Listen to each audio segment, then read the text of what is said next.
America কিন্তু তাদের অর্থের কারণে বা অস্ত্রের কারণে বিশ্বের শক্তিশালী দেশ হয় নাই। প্রেসিডেন্ট জিয়া রহমান সৈনিক হয়ে তিনি শিক্ষার মূল্য তিনি অনুধাবন করেছিলেন।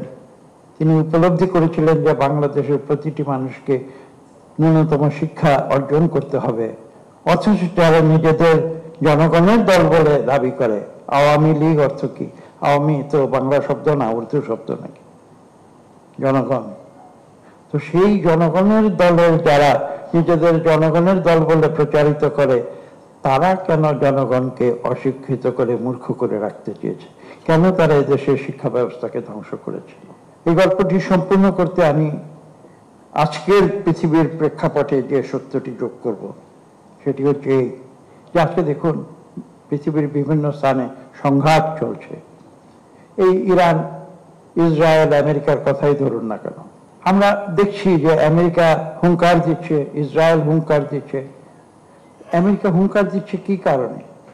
তাদের যে শক্তি আজকের পৃথিবীতে, আমরা স্বাভাবিকভাবে যখন জিজ্ঞাসা করি তখন মানুষ কি বলে? আমেরিকা কেন বিশ্বের সবচেয়ে শক্তিশালী দেশ?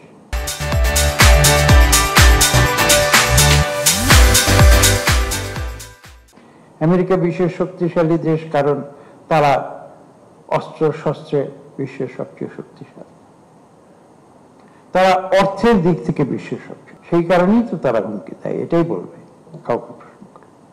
কিন্তু আমি যে কথাটি আপনাদের বলতে এসেছি, আমেরিকা কিন্তু তাদের অর্থের কারণে বা অস্ত্রের কারণে বিশ্বের শক্তিশালী দেশ হয় নাই।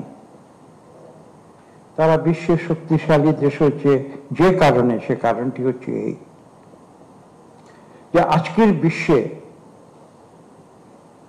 যদি সবচেয়ে গুরুত্বপূর্ণ বিশ্ববিদ্যালয়গুলোর একটি তালিকা তৈরি করেন, 100 বিশ্ববিদ্যালয়, বিশ্বের সবচেয়ে শ্রেষ্ঠ বিশ্ববিদ্যালয়, অথবা 1000 বিশ্ববিদ্যালয়, বিশ্বের শ্রেষ্ঠ বিশ্ববিদ্যালয়, সেই বিশ্ববিদ্যালয়ের তালিকায় 1000 বিশ্ববিদ্যালয়ের মধ্যে 700 অথবা 800 বিশ্ববিদ্যালয় কিন্তু আমেরিকার যুক্তরাষ্ট্রে আছে। 100টি শ্রেষ্ঠ বিশ্ববিদ্যালয়ের মধ্যে হয়তো 60, 70, 80টি বিশ্ববিদ্যালয় আমেরিকার যুক্তরাষ্ট্রে আছে।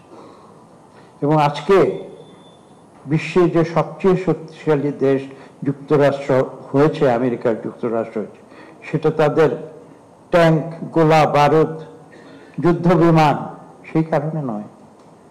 তাদের যে বড় বড় কোম্পানিগুলো, যারা সারা বিশ্বে অর্থনীতির দিক থেকে ফোর্বসের তালিকায় সবচেয়ে বড়, সেই কারণে নয়।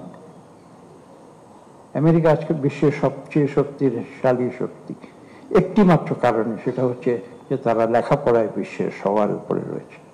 এবং শহীদ প্রেসিডেন্ট জিয়া রহমান কিন্তু সেই সত্যটি অনুধাবন করেছে এবং তার বিস্তৃত বর্ণনা এই বইতে আছে।